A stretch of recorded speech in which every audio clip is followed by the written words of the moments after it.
What's up, everybody? Heath Adams here, aka the Cyber Mentor, and I'm very excited to do a walkthrough of TryHackMe's Advent of Cyber, Day 14, which is my creation, Where's Rudolph? So in this creation, we're going to take a look at some basic OSINT skills. Now, as you look at the challenge, there are a little bit of poetry. There is a little bit of poetry in here, and then there are some learning objectives. So you'll see the learning objectives and the additional resources. So I highly recommend that if you did not read this, that you do, because it gives some extra insight, which I'll provide as we go along too, but definitely read the learning objectives and the additional resources. So with that being said, let's go ahead and dive right into our challenge here. So day 14, where's Rudolph? We have a little poem here to start off. So 'twas the night before Christmas and Rudolph is lost. Now Santa must find him no matter the cost. You have been hired to bring Rudolph back. How are your OSINT skills? Follow Rudolph's tracks. So we have task 1, which says, while hunting and searching for any hints or clues, Santa uncovers some details and shares the news. Rudolph loved to use Reddit and browsed aplenty. His username was IGuideTheClaws 2020. Now, there are a lot of OSINT investigations that start only with a username. This could be somebody doing crimes on the internet. It could be illegal activity, drug activity. It could be somebody stalking somebody else. And all we have is a username to go off of. And those are just some broad examples. But a lot of times, honestly, you start with just a username. And there's a lot of power behind a username. Sure, there could be a one-off username. Maybe we don't find any details, but there's a lot of times where we have one little clue or one little snippet and it can lead to a lot more information. And that's kind of what we're going to see here. So let's take a look first at Reddit. But before we do that, let's also look at questions 1 through 5, which is what we need to answer based off of Rudolph's Reddit history. So if we come into here, it's going to say, what URL will take me directly to Rudolph's Reddit comment history? According to Rudolph, where was he born? Rudolph mentions Robert. Can we use Google to tell us where or who Robert was, what his last name was? We just want to identify his last name. What other social media platform might Rudolph have an account? And what is Rudolph's username on that platform? Okay, so let's go ahead and take a look now at Reddit. So here's Reddit. And you can see here is IGuideTheClaws 2020. So if you just went to the reddit.com/user/IGuideTheClaws 2020, you would find this. Now, if you click on comments like this, you would identify only the comments that this user has made. Let me press F11 real quick and just show you. This is what you're going to want to submit for task 1. So right here, reddit.com user IGuideTheClaws 2020/comments. Okay, so make sure you're submitting that. And with that out of the way, we're going to read through some of his comments. It looks like he's posting in some places. Now, when you're looking at a user's Reddit history, you can identify a lot of information. I know there's only 5 posts here, but sometimes you can identify information about what they are into, what school they went to, where they live. Sometimes you see, like here, for example, he's posting in books, or he's commenting in books, but he's posting about being born in Chicago. Sometimes people will post in the city of Chicago, and there's like a lot of different subreddits. Pretty much every city has its own subreddit. So you might see some traction there, or at a specific university or a specific hobby. And there's a lot of information that can be gleaned just from Reddit. Even just the way they type or the way they spell words. Sometimes there's intentionally, or not intentionally, but just misspelled words that could be used to track to another account, especially if they're reusing the same sort of writing style or misspelled words, etc. So there's a lot of information just by looking that you can find off of just a little bit of posting history.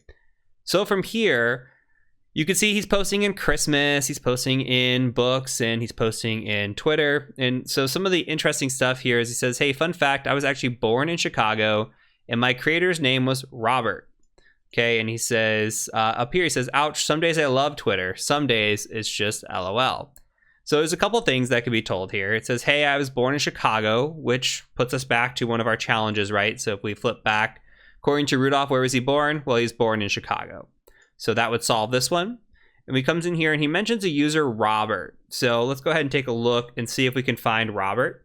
Now, I've got this. I'm going to show you this in a second. But here with Robert, if you just go to Google and say Rudolph the Red-Nosed Reindeer Robert, what's going to come up? Well, Robert May is going to come up, and you can see Rudolph the Red-Nosed Reindeer was created by Robert May.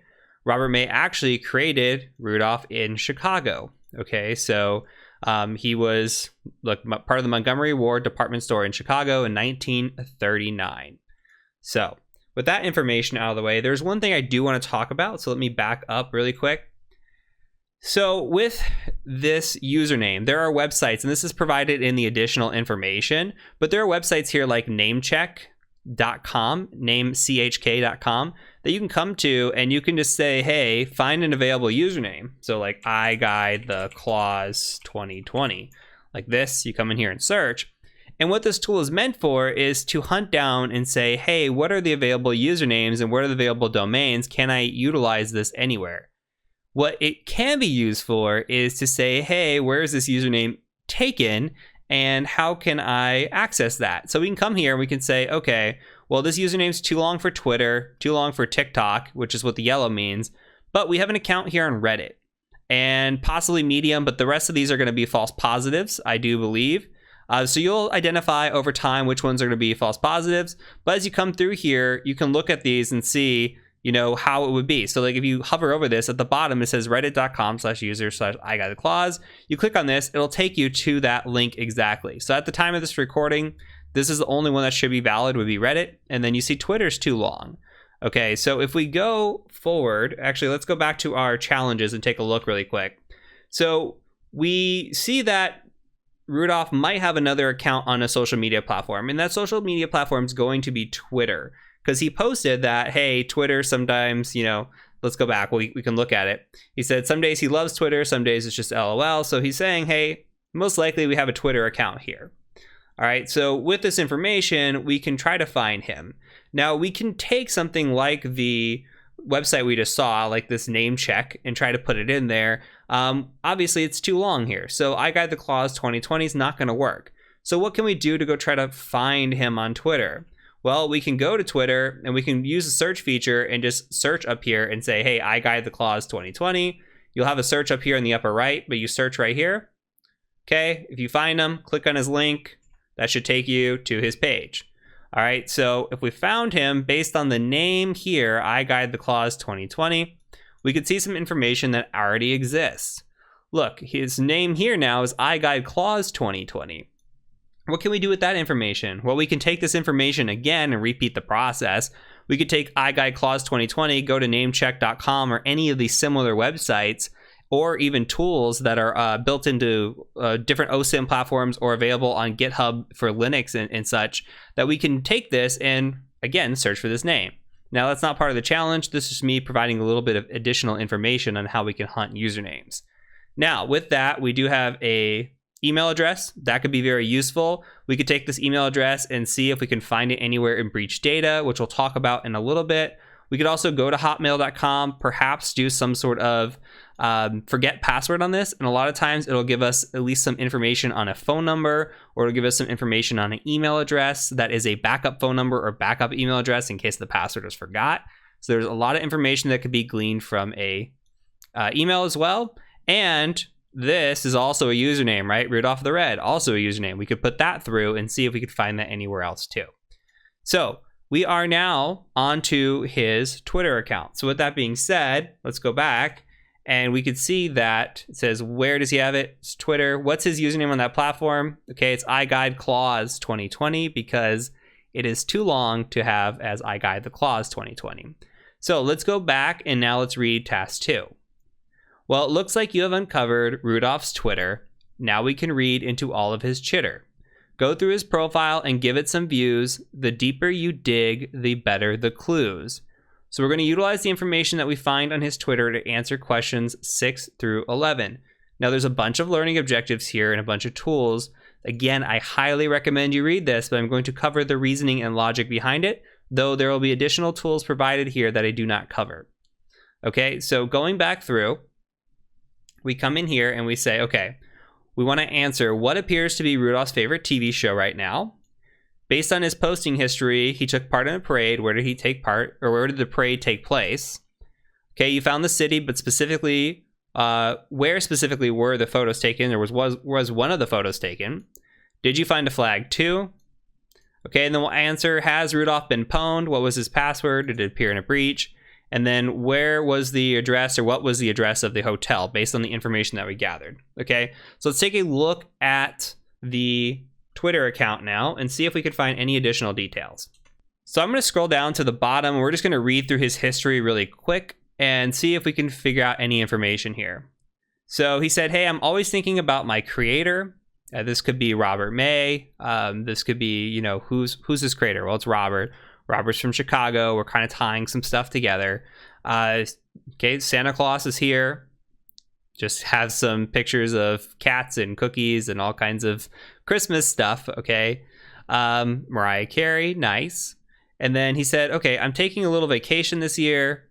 Feeling cute, might turn into a parade balloon later. I don't know. And then he said, day and night, it got a little cold, so I put a scarf on, hee hee. So there's a couple of pictures here of him as a parade balloon.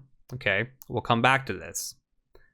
Okay, then he's tweeting some information here about the final rose. You see some pictures about the Bachelorette come through. He said, love me some Bachelorette. He said, here's a higher resolution of one of the photos from earlier, and it goes to this link, and it says, right outside of my hotel too, LOL. And it says, yo, Marriott is where Rudolph loves to lay his head. So there's a lot of information here, right? And he's tweeting about Elon Musk and Tesla, and that's it. So let's try to pick out what's relevant here. So first of all, it said, hey, what's his favorite TV show? The answer to that's going to be Bachelorette. It's The Bachelorette, but for the answer, it's just Bachelorette, okay? Going through, it also asks us, you know, where did the parade take place? So it said, hey, Rudolph took part in a parade, right? Okay, and where did the parade take place? Now, what we can do with this is we can go to a site like Google, like TinEye, like Bing, like Yandex, and do what is called a reverse image search. So I'm going to go to the next tab. So if you go to images.google.com and you take the image, all you have to do is click on this image, by the way, right click, save as, that's it. Bring it over, drop it into Google here, and you could see the results. So here's one picture. If you scroll down, it'll say, hey, what are the pages that match this image? So what's happening here, if you've never done a reverse image search, is it's taking this picture and saying, hey, does this picture exist anywhere else on the internet? Okay, so we're just using this size. We could do all sizes. It'll also find visually similar images, which is a good opportunity to maybe find the same picture, but in a different area, or, you know, a different version of this picture somewhere in the same time frame. I've seen that happen. Yandex is very good with that as well. Google's great with this, but Yandex is very good at the visually similar images and finding images that were taken as part of the same photo set, and can even find somebody that was the same person but in a different picture. I've had really good results with utilizing different search engines for different things. But here it says, hey, what page includes this? Well, here's the Chicago Thanksgiving Day Parade. So we're guessing here we're in Chicago, which is starting to make sense, right? And if we go to the next tab, we search the other image that we saw him in, and we scroll down. Well, this says Thompson Coburn floats down Michigan Avenue. Where is Michigan Avenue? Well, that's the Magnificent Mile, which is in Chicago. Okay, so these are both pictures from Chicago. We can do that from reverse image searching. And a note on reverse image searching, this is something that is used in OSINT heavily. If we find a picture, we're going to take it and see if we can find more information on that picture. Has it been used anywhere else? Can we lead to any other profiles or data about somebody that we're hunting? And you could think of this too, if you've ever heard of the TV show called Catfish, or if you've ever heard of catfishing, which is using a fake profile on a dating website. The guys on Catfish, what they do is they look at the profiles and they'll take the profile pictures and they'll come into a reverse image search like this. They'll dump it in and see if they can find that picture belonging to somebody else. If they can, then they can kind of say, hey, maybe I have a fake profile in front of me, or, you know, like that will help narrow down some information. So this is a good way to try to tie an image back to other locations. Here we've done that twice successfully, where we've tied it to both images to being into Chicago. So let's flip back real quick. We'll answer that question based on his post history. He took part in a parade. Where did it take place? That was in Chicago. Okay, so you found the city, but specifically where was one of the photos taken? Now, if you recall, there was an image that was posted in higher resolution That image was a link. You could have went to that link and downloaded that. I will go back just to show you for proof of concept. If we scroll up just a little bit, right here, all you have to do is click on this link. This link will take you to a picture. You open the picture, save as, and what do we have? Well, we have what is called Exif Data. Okay, so we could take this to something like Jeffrey's image metadata viewer, which I'll provide the link right here, which is exif.regex.info. Great website, okay? What is Exif Data? Exif Data is data that is stored in an image. That can lead to a lot of information. That could lead to location information. That can lead to what type of camera was used, all different types of camera settings. Now, this is becoming more difficult to find as time goes on, because back in the day, a lot of websites did not strip Exif data. So if you were to upload to social media, a lot of this data would still be there. And nowadays, it's starting to get stripped more and more by Twitter and stuff like that. So if I were to go upload this picture to Twitter, all this data would be stripped out. However, it doesn't mean that the photos can't get uploaded elsewhere. So if you put it on a web page like I just did, the Exif data still exists. So it depends if the data is being stripped out or not. So in an investigation, if you get an image, it's always good to go look at the Exif data and see if you can find any information hiding behind it. Useful information, of course, would be latitude, longitude, but we could also get other information. A lot of times you'll scroll down here and it'll say, hey, here's the camera type it was taken off of. Or it might even say something like, if it's not a specific camera, it could be like a phone instead of a handheld camera. So you might see like iPhone 7 or something along those lines, where now you know the type of phone that the person's using. You have the megapixels here on the camera. We've got the latitude, longitude. There can be a boatload of information provided in just one picture. So here we can answer a few things. Okay, we have a specific location. So this is what it's wanting. It's wanting your coordinates here. So latitude, longitude, perfect. And it also said, hey, was there a flag? Yes, always check the Exif data here is your flag. All right, so let's go ahead and take a look again, and you'll see, did you find a flag too? Where was the photo taken? Got it. Now let's talk about, has Rudolph been pwned, and based on the information gathered. So has Rudolph been pwned? Let's take a look. Now, talking in breach data, we have a username, or we have an email. We have a username and an email. We have a couple usernames actually.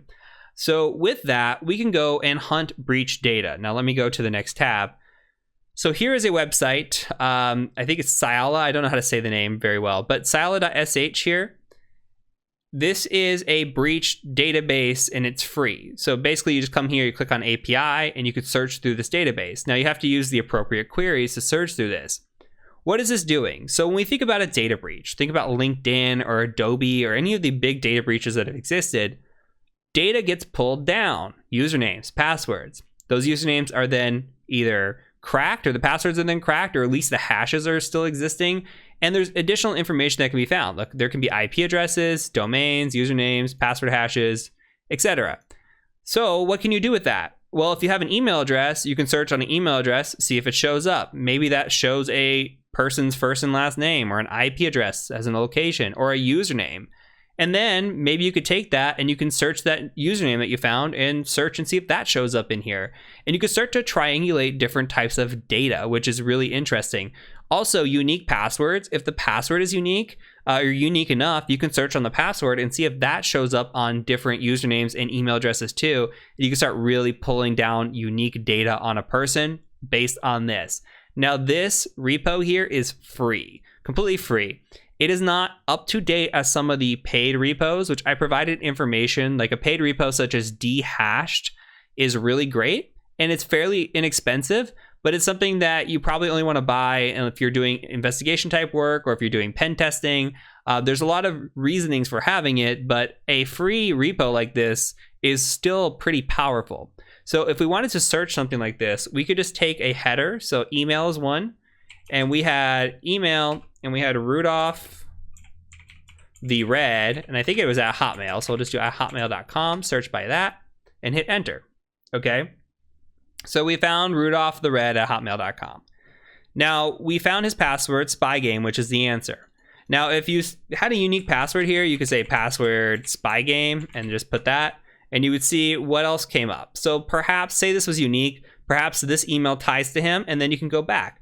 Perhaps there's or usernames in here or password hashes or something along the lines as we click through these. But this will tell you where the collection came from, what details you have here as well. So this is a pretty quick search engine for what it does, and it's pretty nifty just to get some quick data down. So something to think about. We use this a lot in penetration testing, just outside of OSINT and OSINT investigations. Penetration testing. If you're pen testing against like a domain of, I don't know, say like at Jim Bob's, I don't know, fishshop.com, something like that, you would search for Jim Bob's Fish Shop and see if anybody from Jim Bob's Fish Shop has been pwned, okay? Here the domain means something else, but I'm saying just in general, the domain of this, we'd be looking for that. So we want to see if there's any users in there, and if we could tie them to specific passwords and uses, and then start tying those down even more specifically. So this is a fantastic resource. So with that being said, spy game is going to be the password that appeared in the breach. All right, one last thing. Based on all the information gathered, it's likely Rudolph is in the Windy City and he's staying in a hotel on Magnificent Mile. What are the street numbers of the hotel address?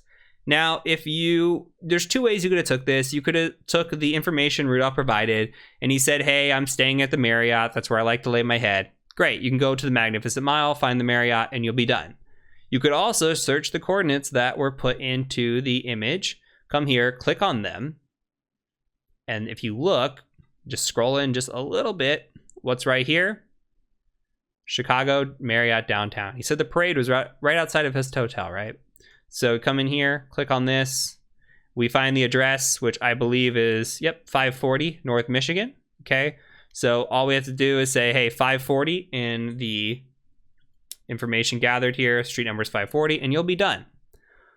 Not bad, right? Not bad at all. So with that, that's it. So in conclusion, it looks like finding Rudolph was a bit too easy. His OPSEC would make any security pro queasy. To the Windy City, Rudolph was tracked. Christmas is saved. We brought Rudolph back. So if you liked this information, again, if you like this kind of OSINT hunting, I highly recommend you read the additional resources. If you're more interested, I do have a course on OSINT that I just released. You can come check it out right here at TCM Academy. We go into a lot more detail than we did here today, and you can kind of learn all the different tips and tricks of hunting down people and corporations. With all that being said, my name is the Cyber Mentor. If you're interested in seeing more of my content, you could check me out on YouTube right here, on Twitch, where we live stream hacking 3 times a week, and you can follow me on Twitter if you are in the Twitter sphere. Other than that, I really want to thank TryHackMe for having me this year. It is a pleasure to create a challenge like this. I had a lot of fun, and I thank you for joining me and participating in this challenge. So until next year, my name is the Cyber Mentor, and I do thank you for joining me.